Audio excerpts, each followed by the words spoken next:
Hi, Andrea. Welcome. Hi, thank you for inviting me. Of course, of course. How are you doing right now? Where are you? What time is it? I'm in Budapest, Hungary, which is a small country in Europe, in Central Europe, and it is 6 p.m. Saturday night evening. 6 p.m. Yeah, right now it's 9 a.m. like sort of in LA. It's my first. I want to tell you, this is my first international call interview that I ever had, which is exciting because the No, technology because allows you are us. international, so it's not true. Yeah. It's international from whichever angle you look at it. That's the most Well, international thank you. call I'm ever. I'm honored. Thank you. Of course. So I let's start with something simple. So where were you born and where did you spend your childhood? I was born in Hungary, in Budapest, but I grew up in a small village in the countryside. Hmm. And, it was the so called Eastern Bloc during communism in the 80s where I grew up. So I remember a lot of gray things, like not much was happening, and we didn't really have the means to do anything during those years. There was quite a big scarcity, I would say. But of course, my mom would not be happy to hear me say that because she always wanted to make sure we had everything. But I remember as a little kid, I aspired to have more as an adult. So I always envisioned myself living in the capital city or moving to a big city and make my dreams come true. So eventually, this is what happened later on. Very nice. I've heard that you have four siblings. Is it correct? Yes, my parents were divorced, so I have an elder sister and other three siblings that are half sisters and half brothers from one on my mother's side and two new from my father's side. Hmm. In terms of the career pursuits in your family, were the only one who were obsessed about the art, the acting, the modeling, or Yeah. mhm. Yeah, I don't know where it comes from actually, because my parents have normal jobs. My father is a vet, and my mom is a speech therapist for kids. My sister became a journalist. The other sister is kind of an economist. And my other younger brother is also became a vet, just like my dad. So I am the only one who chose this adventurous lifestyle of becoming an artist and an actress. And still today, I feel like I'm different and I'm always sort of an outsider in the family. Yeah, I feel you. I mean, I don't have siblings, but if I had, I would probably feel the same. Yeah, it's just it's a risky path, the arts in general. But me personally, I do it because I don't know. It's just like what comes out of me. What I want to express myself, and this is the path that I've chosen to express myself. Right? Yeah. Yeah, I agree. I agree. Me too. Ever since I was small, I had something was born in me that wanted to come out.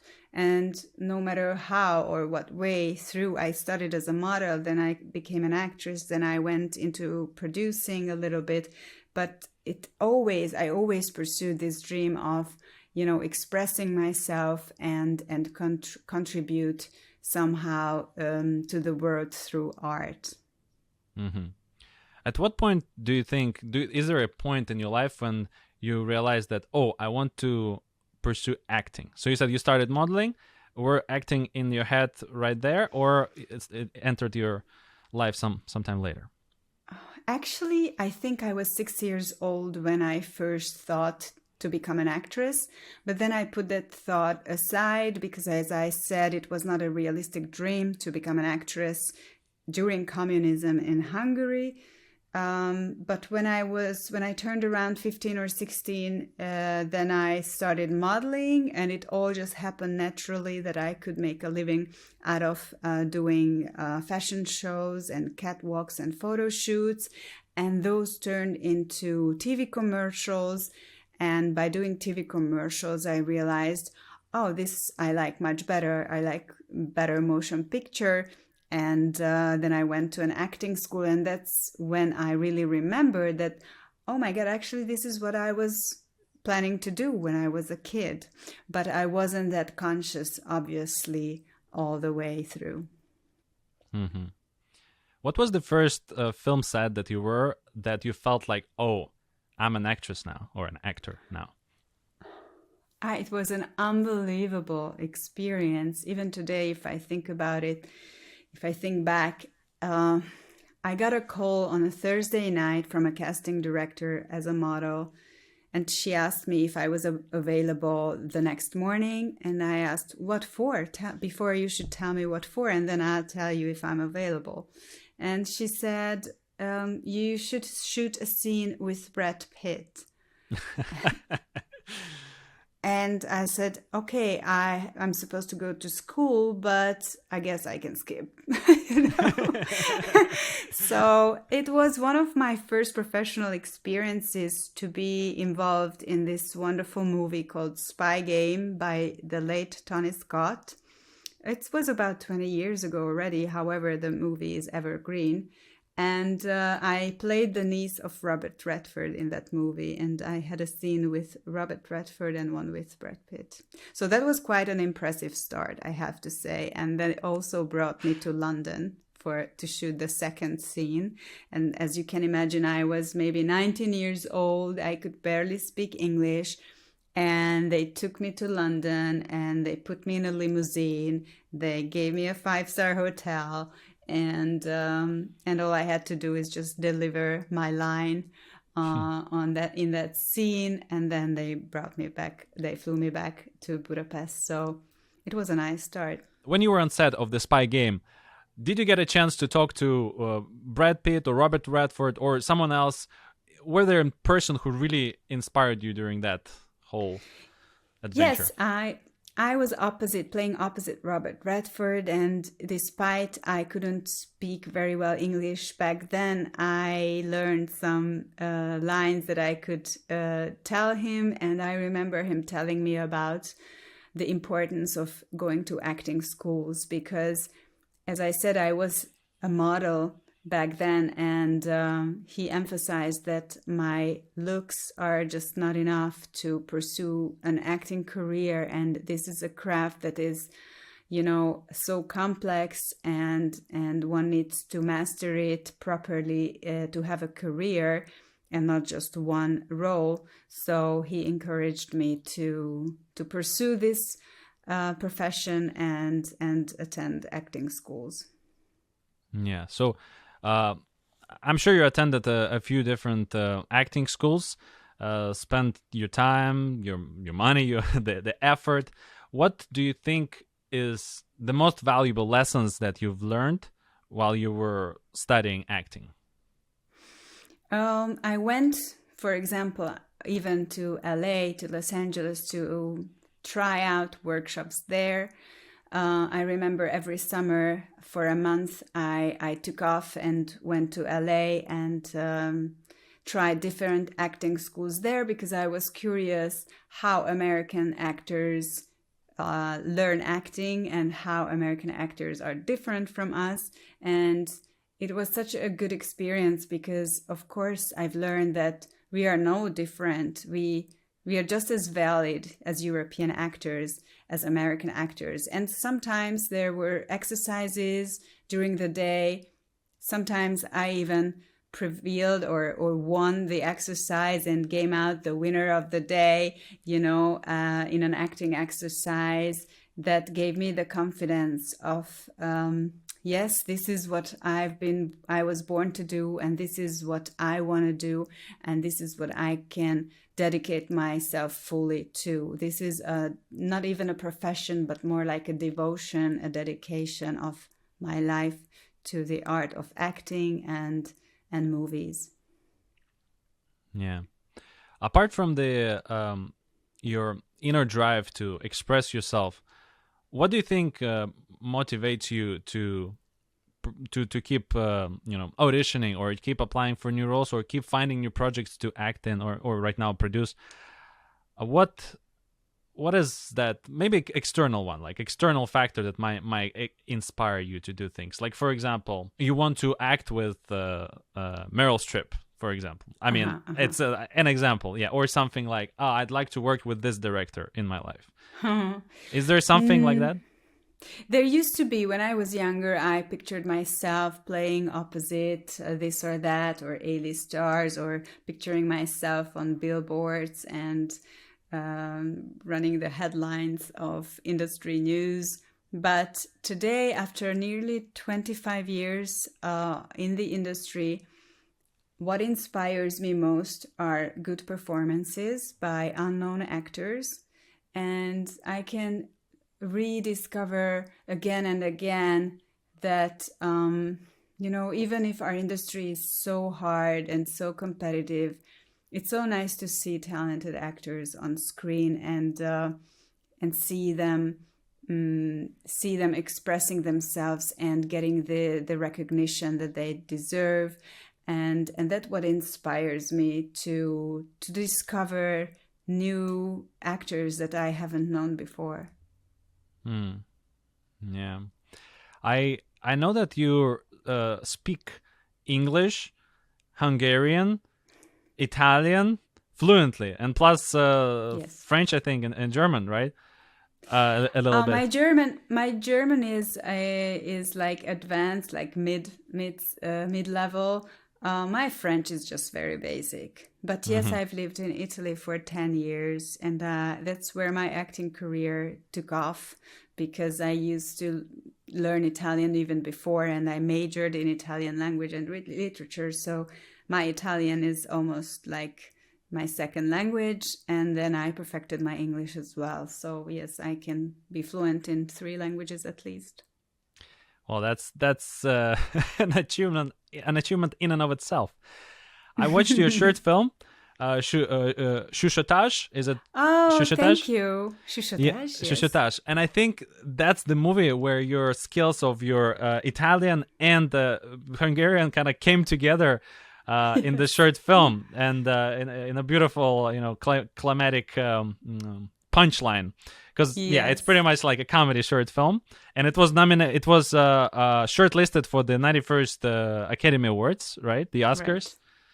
Right. Yes, Yeah. I don't know where you could watch it in America, or I'm not sure if it's on HBO or some other streaming network, but it's a 15-minute short movie that is very funny. And yes, it was a very, very big surprise even for us, because it's so simple and so honest that it's not a pretentious little short film movie, that it has moved so many people that we got shortlisted at the Oscars. So that was a big, big, big achievement for us. Yes. Is there a particular director that you worked with before that you enjoyed a lot, that you'd like to share? And what is it that makes a good director, great director, in your opinion? Well, I think everything starts with your personality, because there are types of directors who people are crazy about, but I am not. I don't like genre movies, for example. So my favorite directors are the ones who direct mainly independent movies, and who direct more thoughtful, deep, meaningful stories. And this is what I can relate the most with, and this is what I would like to do as well. So my favorite director who I worked with is an Italian director who does a movie every 10 years. We already did 2. So I told him recently it's just about time to do the 3rd one, because we've known each other for I don't know how many decades. So, yes, he's a very sensitive director, but he's not mainstream and he doesn't want to become mainstream. Mm-hmm.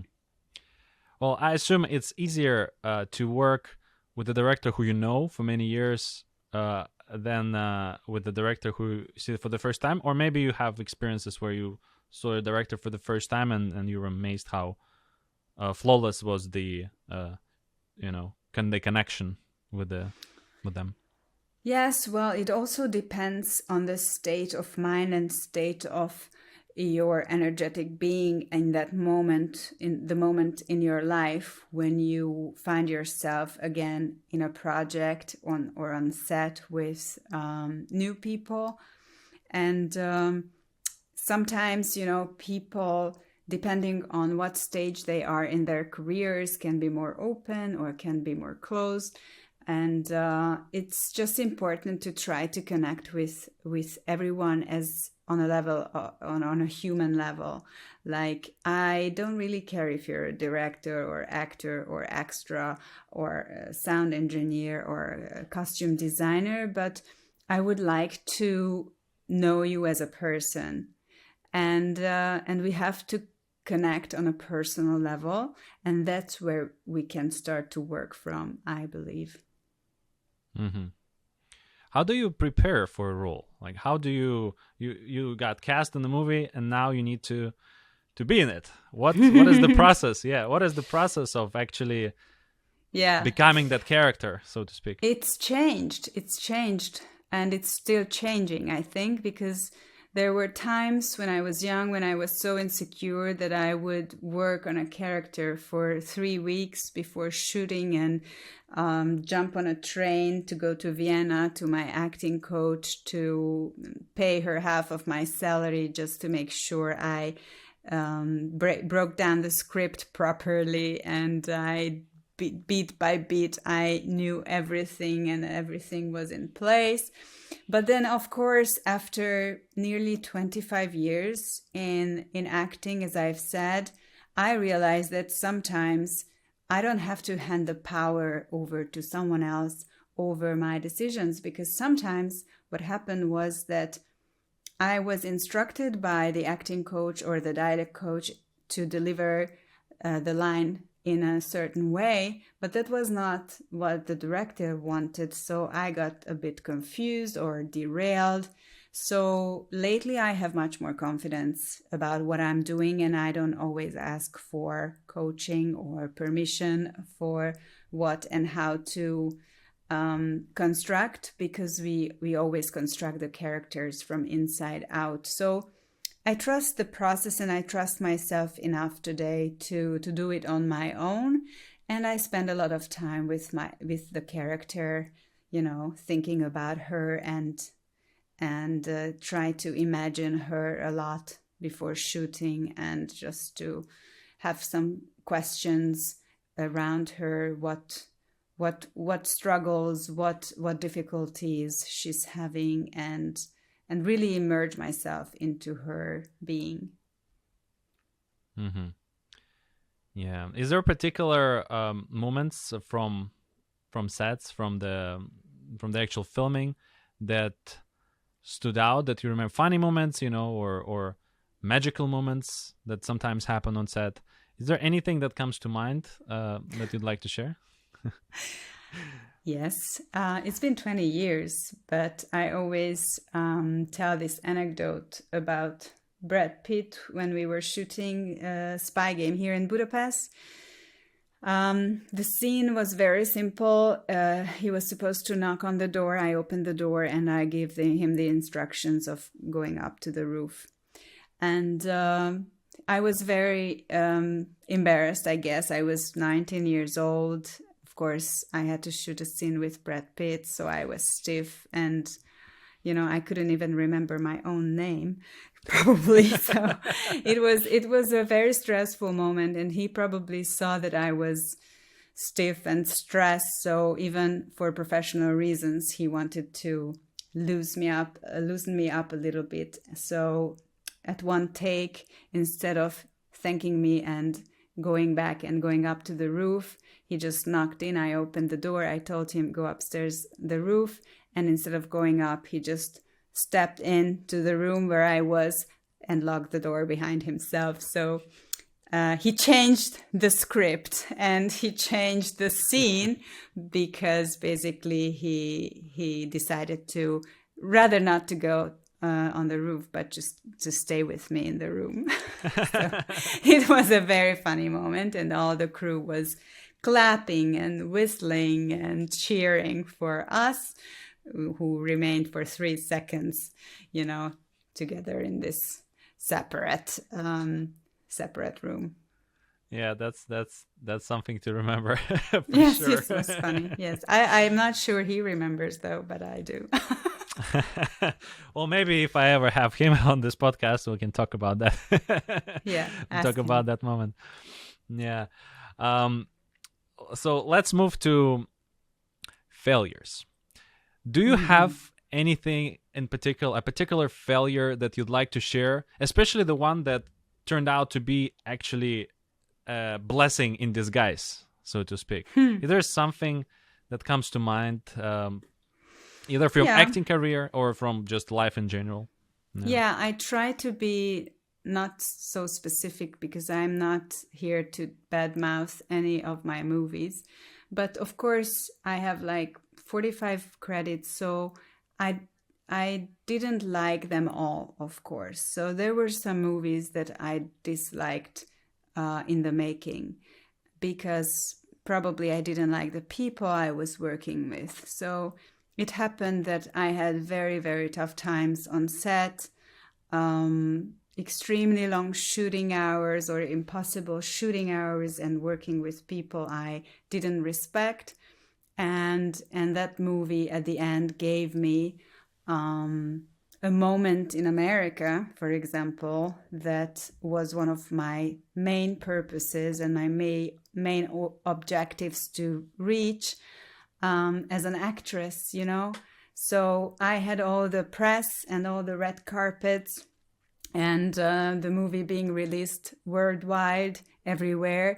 And that gave me the credibility and the recognition that I dreamt of. And it gave me industry reputation as well. So even if I disliked doing it and I thought it would become not a nice movie, eventually it helped my career a lot. Mm-hmm. Yeah. In terms of acting career, what is the thing about the career itself or the craft itself that you sort of hate the most, and what is the one that you love the most about acting?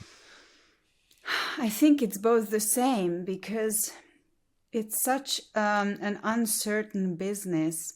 Basically, we never know what's next. We never know what's tomorrow. If I'm asked, where are you going to be next week? I can have some ideas, but I can never be sure because things happen so fast in our industry that, tomorrow I get a casting call and next week I might be on the other side of the world. So this is something that I sometimes don't like because I can't live my life normally. But on the other hand, it gives my life a lot of variety, and my life is very colorful, I think, because this kind of job and working in entertainment allowed me to travel all over the world and meeting exciting new people and create things together that are lasting and that are valuable, in my opinion. So there are ups and downs, and of course, everything has a cost. It just depends how much you want to pay for success. How much are you willing to pay for your success, right? So, for example, there is an actor or an actress who wants to be in the movies. How do you go from, I want to act in a new movie, like I don't know even what it is, I just want to act in a new movie.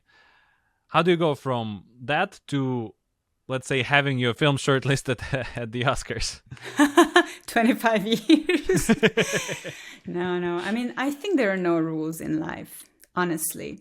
Like in school, we are taught to follow the rules and regulations. But what I've discovered is the school of life that taught me that I can do things my own way, the way I want.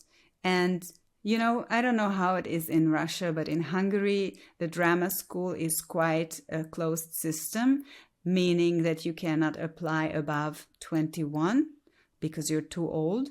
And then if you are accepted in drama school, then you're not allowed to work until you finish it, like for 4 years.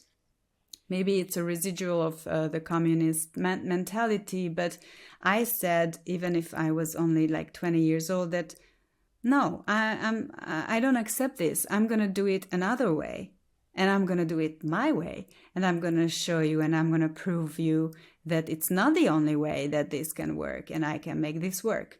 So I moved to Italy, and I went to acting courses abroad, which didn't take 4 years, but maybe just a year or a month. I did different ones, and I started to attend castings and signed up with an agent, and this is how I started my career, which was not typical in my country how to do it. So what I'm trying to say is that everybody must feel something inside themselves why and what they want to do with themselves in this industry, why they feel they want to become actors. And if that feeling is strong enough, then there can be no obstacles that can stop you. You just have to find a way around the obstacles. Yeah, and the obstacles is part of the game, overcoming them. That's pretty much how life is in general. And I think the most important thing for actors, especially, or the creative people, is how do you deal like with all of those things, with the obstacles, with failures? Like, how do you maintain your mental health? Do you have any practices that you do for yourself to like manage that? Yes, and thank you for asking, because this is what I've been doing for the past year. That I've started to coach actors, performers, and creatives as a life coach, how to deal with transitioning times in entertainment, like in between two jobs, or after a big success, there is a downhill, or after a big flop, how do you feel and how do you pull yourself together, and other issues that can actually affect our mental health. I just don't want to talk about the Me Too movement, but it's just one example and one segment of what can damage a person's mental health in our industry.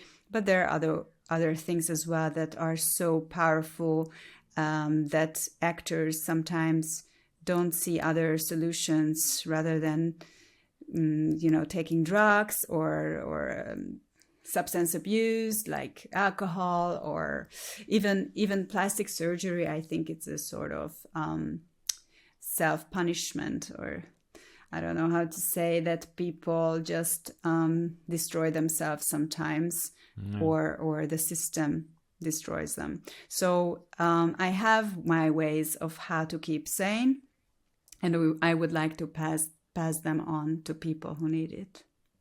Yeah, so that's the coaching that you have right now, and that's what you're doing. Yes. Part of the coaching. Yes, I'm still actively acting, but in my free time, I'm learning a lot. I've been reading books about performer psychology, and I've been developing a program for actors and performers because it's such a specific lifestyle. And I've been through it, and I've been there and done that for 25 years, that I connected the dots, and I realized a lot of things, and my self-help and coping mechanisms worked. And I partly put them out in my blog posts and in my free ebook that you can download for free. But I'm also offering this program of coaching for performers who need someone on their side to handhold them in difficult times. Mm-hmm. So what do you say in terms of like acting itself? What do you emphasize the most? What's in your classes when you work with the aspiring actors? My teaching is everything outside of acting. So Mm-hmm. there are schools for that, and wonderful teachers for the craft of acting. I'm not teaching acting classes, but I'm teaching more consciousness and energetic choices of one's own perception, and how to change perspectives to change their own perceptions sometimes, because we are in ourselves, so it's hard to see from outside what's going on because it's our person. So it's very useful to have an independent view on our career, to make some strategic thinking and to point out some coping mechanisms, or just to line up some short-term goals step by step, strategically, depending on what you want to achieve and where you are now in this point and where you want to be. Mm-hmm. So it almost sounds to me like partially like almost playing a role of a guardian angel for the actors. Does it sound? I think it is somehow, because agents don't do this, don't provide this service. They have other things to do. Managers also, publicists also, they have other things to provide. But sometimes you would need a person on your side who is not your brother, who is not your mother, because they don't know this industry probably that well from inside to give you proper advice. But you need someone who is not directly interested in your career in terms of making money, because everybody gets a percentage. So sometimes they push you into things just for making money. But a lot of actors are out of control of their careers, and the business is doing them because they don't know how to control their careers and how to plan. And this is what I've been trying to teach: this strategic thinking and pre-planning and preventing certain things from happening, like actors' mistakes that they all do. Mm-hmm. Yeah. So, as an international actor, what advice would you give to someone who is either from Hungary or Russia or Macedonia or anywhere in the world? For example, I want to be in like British films or American films. Where do you even start? Is it even possible? If you mean once you are a total beginner? Yeah, like, well, at least you have some training already, and now you already established some skills in your own country. Now you want to move on and try in another language. Yeah.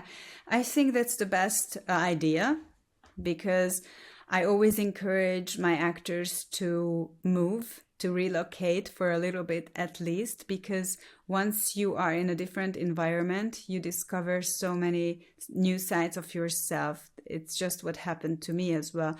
Getting distant from the usual thoughts and from the usual talks, like from friends or family members, sets you free. And actually, in a completely new environment where you can start from scratch and nobody knows you, you can become anything you want.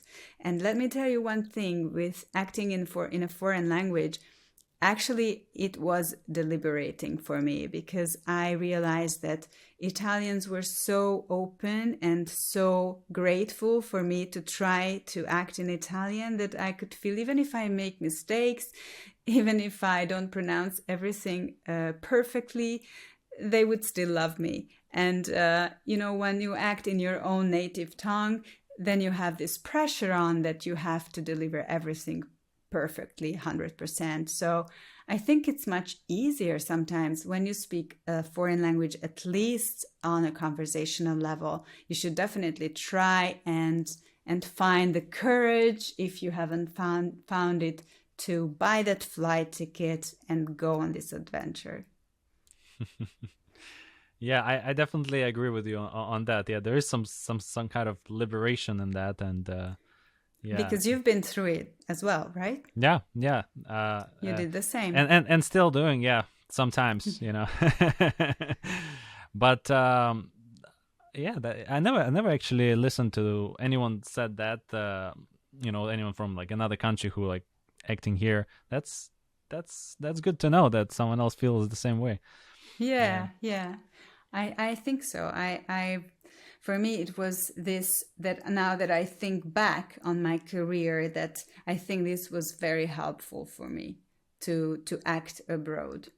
hmm And in terms of film sets, what do you think is major differences, like working on Hollywood film set and versus European film set, let's say?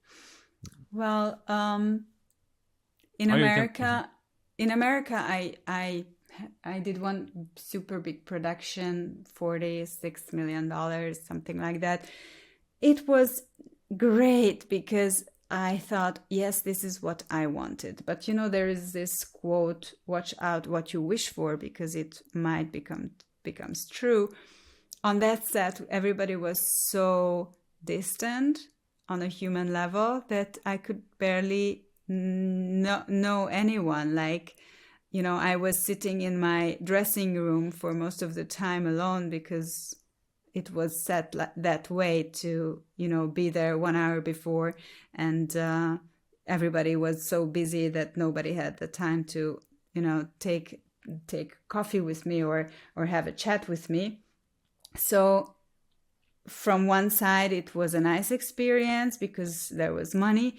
But on the other side, European productions are much more family style, where you do know each other, where you have time for each other, and then you can connect on a human level.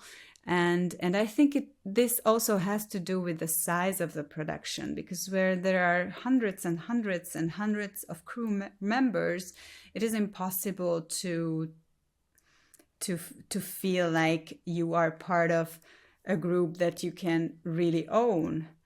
But if it's just 50 people, for example, or 100 people, then you can know everyone. Yeah, yeah, I would agree with that. That's definitely the case sometimes, especially yeah, in Los Angeles. I feel like in New York, people, even though some people might disagree, but like I feel like in New York people closer to each other, especially actors. I feel like actors like much more closer in New York than in Los Angeles. I Yes. mean, for the most part, because sometimes you can even travel together on the subway in New York. In LA, That's everyone what I was drives in gonna the car. say, that even the structure of the city allows that, because in LA everybody's in their cars and the distances are so big that it's very difficult to match schedules, so we get distant from each other. So maybe that was one of the reasons, or one of the factors that added up until I decided to move and leave LA and come back to Europe. Do you have a favorite city where you love to act?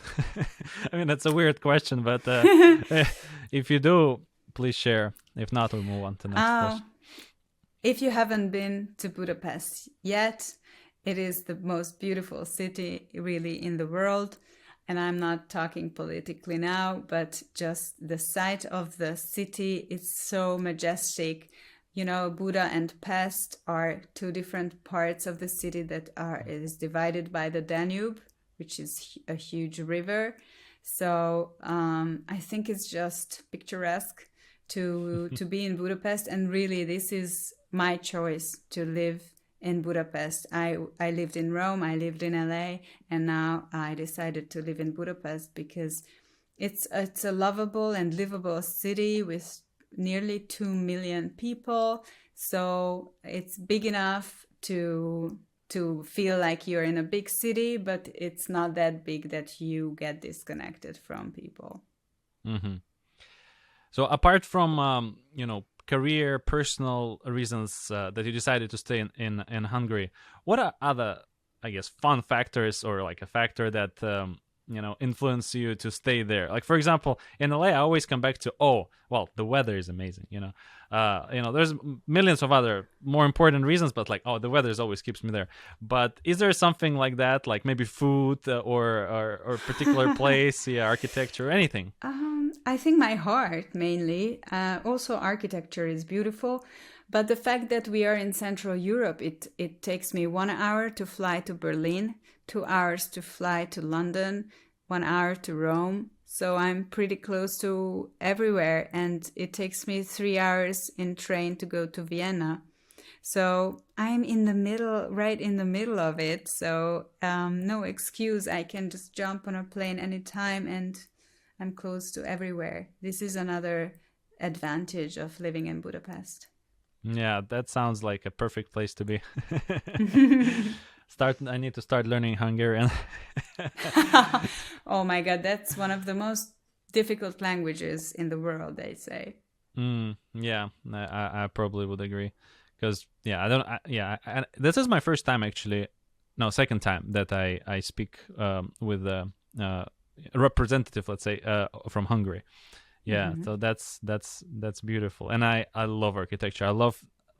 In general, I love architecture. And I've seen architecture of Budapest on postcards and pictures, and I was always amazed by it. Yeah, Thank you. I definitely want to visit it one day. Thank you. Really, it's worth it. So there's a question I ask on my podcast: feature films versus TV shows. What do you think is better as a job? We can focus on acting or producing, whichever you prefer. And what do you think is the future of both for people who just starting out? Should we make more feature films, more TV shows, both?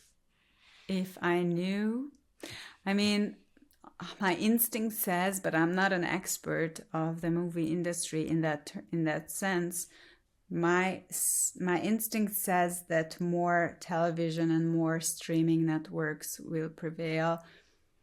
Feature films won't die, in my opinion, but I know, at least in Europe, that movie theaters struggle a lot since COVID, and also recently we have this economical crisis, so people spend less and less on movie tickets because they have the streaming platforms, and it's much more comfortable to watch movies at home. So I wonder if there's going to be a solution to that. Hopefully, yes, because let's be honest, we actors, we all would prefer to be in feature films, I think. Mm-hmm. Yeah, definitely. So now let me engage a little bit your creative mind, if you don't mind. Okay. This is the question I always ask towards the end of the interview. If you were an extraterrestrial, like an alien from another world, from a perfect world where everything is organized and balanced and gluten-free, so to speak, what would be, and then you come to our world with all its problems, possibilities, but what would be the one thing that you would fix, that you would put all of your knowledge and resources to fix? One thing. I would fix, because I see from a European perspective, from a European point of view, so I would fix people's minds, and encourage them to believe in themselves more than they do. Because in my age, I'm 43 now, I meet a lot of people of my age who just don't feel at that right place in the moment because they didn't do this or didn't do that. So what I would change is the mentality or just the pattern of thinking, the programming of their minds, of not daring and not trying things that they would want to. Mm-hmm. Yeah, that's definitely something that the world needs, for sure. Mm-hmm. Yeah, if I could just change that, I think the world would change. Do you journal? It's a weird question, but I'm curious. So you are, right? I am. Now, the next question. In which language do you journal? In English, In weirdly. English? Yeah, it's weird. First of all, I love English. I don't know how and why I managed to perfect it this much, because as I said, when I was 20, I couldn't speak English yet. So I didn't learn it as a child. I learned it as an adult, but I fell in love with it. And I think that's such a simple and beautiful language. And I can express myself pretty well in English. And I also sort of have my daydreams in English, because probably I'm so much living in the movie industry that's, everything's in English. So I journal in English.